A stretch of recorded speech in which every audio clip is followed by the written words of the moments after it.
Happy Thursday, friend. I'm right back in your ear today, and I'm talking about anxiety. The challenges of anxiety, how it's linked to eating disorders, and I get this question all the time. If I'm obsessing over my health and my weight and it's difficult to truly get through the day without having an anxiety attack and I'm experiencing frequent anxiety, how can I help cope? I can't stop thinking about food. I want to get out of this unhealthy cycle, but then I get upset trying to do that. And then I cling to unhealthy coping mechanisms like my eating disorder because I feel out of control. Thus, I experience higher levels of anxiety. How do I escape the vicious cycle? Well, today, friend, we're going to talk about anxiety, and I won't even begin to hit the surface on this topic, but I want to share an episode on this with you.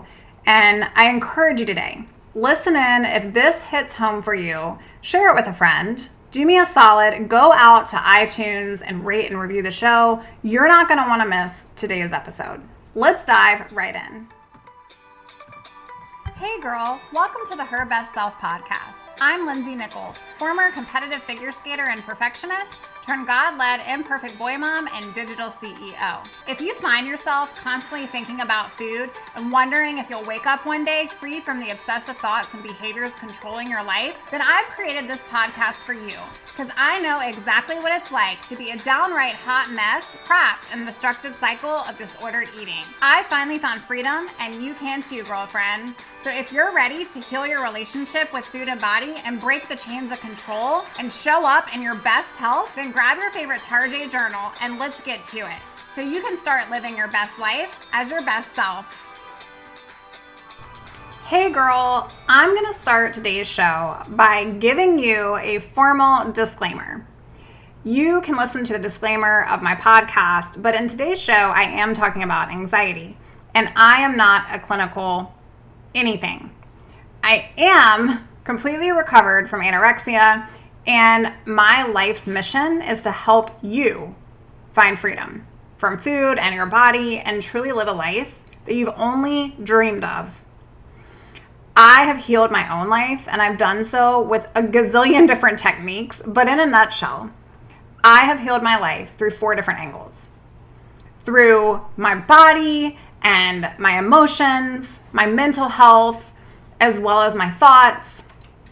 And sister, I just want you to know today that you're listening to today's show, which means that you're ready. You're ready to heal those things within you. Recovery takes time. And I also want you to know that while I might not be a clinician, I have so much knowledge in this space. And I truly believe the value of a recovery coach, which is why I do what I do, is so beneficial to your journey. So while I might not be the only person on your care team, I will promise to show up for you, not only in your ear, multiple times a week, but if you're looking for that accountability, I may just be your girl. Sister, I've dealt with that anxiety, that crippling, my chest is heavy, and it's a vicious cycle. And today I want you to really listen in as I talk through some research, and I do bring in some science here. Because again, disclaimer, totally not clinical. But I'm just sharing my personal journey. I'm sharing what I've researched, and I'm sharing what I have experienced working in this space. And as we continue to study eating disorders, we continue to grow and we continue to learn, and we can continue to understand how anxiety and eating disorders cohabitate. According to the National Institute of Health, roughly 65% of people with an eating disorder also are diagnosed with an anxiety disorder. And 48% being anorexia, 81% of those with bulimia, and 65% of those with binge eating disorder, and then 58% with avoidant restrictive disorder. And so what I want to talk with you about today is that nearly more than half, right, of our population are experiencing anxiety and also an eating disorder. And anxiety disorders are also mental health conditions that can either predate an eating disorder, continue during, or persist thus after. However, during recovery, you can experience a heightened anxiety. And it is proven that anxiety can be heightened if you struggle with disordered eating, because you're constantly in this vicious cycle. And I'm going to talk about it today, but I'm sure if you experience this in your own personal life, then you're going to be able to relate to the things that I share. Anxiety is the magnified response of fear or dread when it comes to certain situations, around certain people, around certain places. When I think about my personal experience with anxiety as well as my eating disorder, one would actually intertwine with the other, because I would have anxiety around food. I've had anxiety around eating around other people. I would have anxiety over what I was going to pick on the menu. I would have anxiety over whether or not I was going to be watched, or whether or not somebody would judge me if I ate a certain thing. Sister, if you're experiencing those things, I just want you to know that you're not alone. In fact, anxiety is actually way more common than you think, not to mention coupling it with an eating disorder. But 30% of all adults have anxiety at some point in their life. And there are many different kinds. You can have panic disorder, obsessive compulsive disorder. I have done an episode on OCD, so you'll want to go and check episode 47, where I get into some more details and research regarding OCD specifically. But other types of anxiety include phobias, social anxiety, post-traumatic stress disorder. And did you know that anxiety can distort your perception of your body, which really fuels the development and never-ending cycle of an eating disorder? And the anxiety of control and perfectionism also causes you to want to cling and yet push away of your disordered eating relationship and behaviors at the same time. And so that was where I found myself in my cycle. I would constantly feel like I was terrified of gaining weight, and then the fear of losing control. And so I would resort to these comfortable, unhealthy patterns in my life. I had anxiety around food, anxiety around eating, anxiety around meal prepping, anxiety around going to the grocery store and looking at the labels. I sadly would cope with my own anxiety by restricting. And maybe you're doing that too, girl. Maybe you are only turning to your rigid routines and your safe foods because you get anxious when you try to go outside of your box. Maybe you also experience anxiety around your body. What am I going to look like if I have more weight added to my build? What am I going to look like? What are people going to think of me? Maybe you have some anxiety around your circumstances. You have stress from a job, you have stress from a family member, maybe you're a caretaker of somebody close to you that's going through some health conditions, and you feel like you constantly have to be the one to always have it together. You have kids, and life is crazy, and you have responsibilities, and you're consciously conscious of the stress that you experience. And sadly, maybe you try to cope with your anxiety by restricting, by gaining control. And you only turn to those safe, comfortable things. I hear you. I get you. Maybe you have anxiety that is around others. And I talked about this a little bit, but the fear of sitting around a table of friends or going to a family function event and feeling like people are staring at you watching you eat. I won't go on a tangent here, but I will say that when I was going through treatment for my anorexia, my biggest anxiety was coming home from that experience and having to sit around the Thanksgiving dinner table and being judged. Is Lindsay going to get the role? Is Lindsay going to move food around on her plate? Is Lindsay going to pretend like she's eating? Are people going to watch me eat? Are people going to look at me and think differently of me? How am I going to sit there? Am I going to be comparing myself to everyone around me, wanting the role? and then they don't grab one. And so then what is that going to make me feel and look like if I have one? Right? It's all these things. It's fear of critical comments like, oh my gosh, you look so healthy now. I'm so glad you decided to gain some weight. I feel you because I was there. The thoughts and the fear of eating in social settings, the fear of that judgment and that comparison is no lie. It is crippling. And you can actually have anxiety about your anxiety.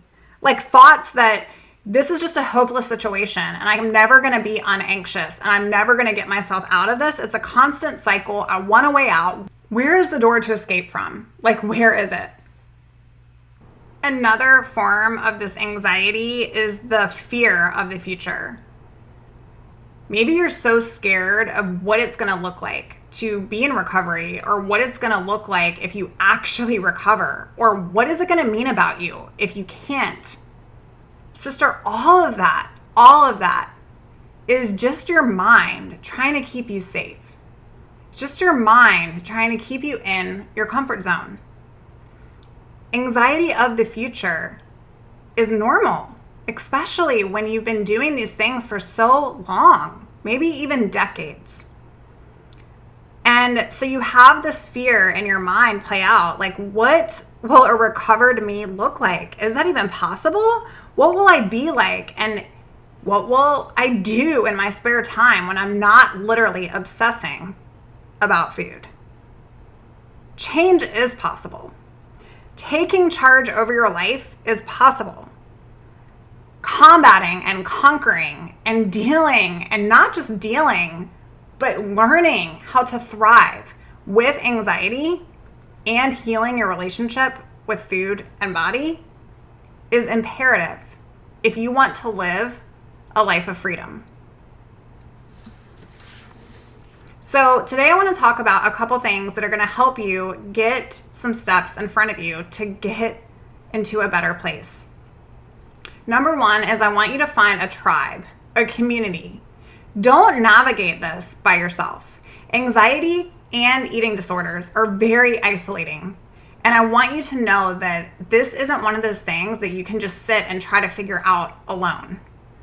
Okay? I want you to actually ask yourself, has doing this alone up to this point been working for me? Am I truly experiencing peace? Are my symptoms getting better? Like, where am I right now? If I feel like I'm literally one day away from a panic attack and I'm one day away of not freaking knowing what to do next because I just can't deal with this, I'm crawling out of my skin, I want you to find a tribe and a community. Don't navigate healing alone. You can come join us in our private Facebook community. We have ladies out there that are going through anxiety and are going through recovery and healing just like you. It's okay. There's no shame. There's no judgment. Come find us. The link to our private Facebook community is in the show notes below. As I'm recording this, we are Hope and Healing for Eating Disorder Recovery. You'll want to check us out. And also know that it's okay to ask for help and support. Not only is it okay, but it's imperative. Getting a care team, getting a therapist or a dietitian, finding a level of treatment that's going to work for you. It's time to get real. Sister, maybe a recovery coach is what you need.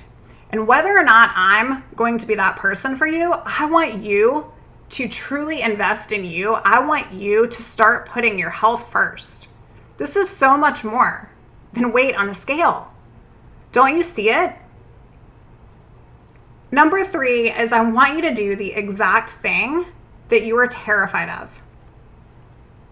We allow our anxiety and our eating disorder to create this scary, fear-driven monster that lives inside of our mind. And in order to get out of that place, we have to accept, that we're there. We have to be aware of what it is that we are doing that is keeping us here. And sometimes it's doing the exact thing that you're truly terrified of. And it's time to make a plan to do that. So if you've been sitting with just crippling anxiety and fear of food, fear of eating, fear of not knowing what to eat next, fear of not knowing how to get out of it. Sometimes you feel like you know all of what to do, but you need support, you need accountability, you need an example. You obsess over your health and your weight, and it's difficult to get through the day without having anxiety of some sort, and you truly do want to be better and live healthier. Then think about one action that you can start taking this week when you're feeling afraid, when you're feeling anxious. Sit with that feeling. Sit with how you're feeling. Sit with why you're feeling it. Dieting and restricting affects the brain more than you can even imagine. Since our brain literally produces every single thought, it literally remembers most all of our experiences. 9 times out of 10, it definitely remembers the ones that we sometimes want to forget. It thrives off of safety and keeping us alive and comfortable, no matter the cost of that. And well, in order to be able to allow it to function at its best, we have to feed it. Feeding it well and enough is critical to your daily functioning. When you are reducing your calories, when you are reducing your nutrients, this actually affects your brain balance. And the benefits of different macronutrients in food is insane. And I'm not going to go into too many details here, but I will call out a couple of things. So the nutrition counseling and the treatment of eating disorders refers to the benefits of carbohydrates. Okay, this is the source of fuel for your brain. It is the source of fuel for your brain. And if you don't get enough of them, you're going to have headaches, fatigue, muscle weakness. You're going to have tons of difficulty concentrating. You're going to lack that emotional regulation. You're going to have constipation or anxiety with being in this place. Maybe you have difficulty sleeping. Sister, all of this is important, but carbs are truly important. And protein, it is what helps your muscle maintain their strength. It repairs the function of your tissues and so many different things. Your metabolism, your digestion. It's actually used to make antibodies and support a healthy immune system. If you don't get enough protein, you're going to have brittle hair, you're going to have hair loss, all of these different effects when you think about eating disorders. You're going to become sick more often. I don't know about you, but when I was in the worst of my worst, I felt like every single week I was sick. I felt awful all the time. And I blamed it on everything else. And fats. Don't even get me started. But the brain is 60% fat. And cells are constantly needing to regenerate in your body. And when you don't get enough fats, how are you going to have new brain cells that are actually healthy? What does this do? Well, if you don't get enough, you're going to think about food more. You're going to feel like you're eating all the time. Maybe you're picking. Body fat, it aids in your body temperature, your regulation. It protects your organs. Sister, it's so important that you are giving your body nourishment so that you can not only stay alive, so that you can be performing to the best that you possibly can. And what I just want you to know today is that all of this, anxiety, eating disorders, both of them combined, it can be so hard. It can be hard. It can feel like you are chained, not even sure what to do next. Every single day, it feels like 50 first dates, like you're constantly in this struggle. But what I want to ensure you today is that you're not alone. You're not alone. And you can have multiple different types of anxiety, and you can mitigate it. You can learn how to help navigate your anxiety. You can find health professionals, and you can create what I call a battle plan against all of these triggers in your life that are going to set you up so that you're not turning to unhealthy coping mechanisms. I want you today to take a good look at where you are. Are you anxious all the time? If so, Come find a friend in our community. I want you to get real with you and get a care team and support. Reach out. I would love to hear from you. Drop me an email, info@lindsaynickel.com. I personally write you back. Last but not least, do the exact thing today, right now, that you are fearful of. It's okay that you're here. It's okay that you feel like you're at the bottom, because you know what? The only place to go is up. And I've got your back, and I'm pulling for you. Anxiety can be real and hard and so painful to overcome. And so can your eating disorder. But with a plan and with direction, with a strategy, and with somebody working alongside you that's been there, done that, gotten the t-shirt, and now wears it proudly, I just want you to know that it's possible for you. Change is possible for you. Living without anxiety that is disrupting your every single day is possible. Taking charge of your life is possible.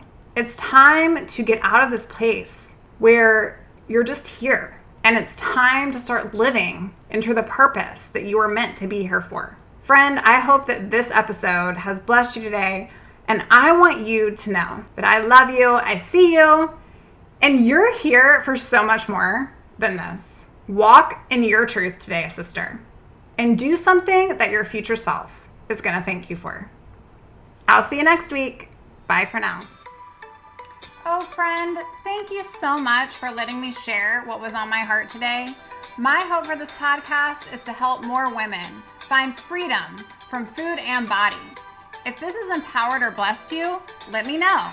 I'd be honored for your rating and review of my show, and I'd love to connect with you in my private Facebook community. You really can move from perfection to purpose. Let's break the chains together. I'll help navigate the way. Until next time, bye for now, girl.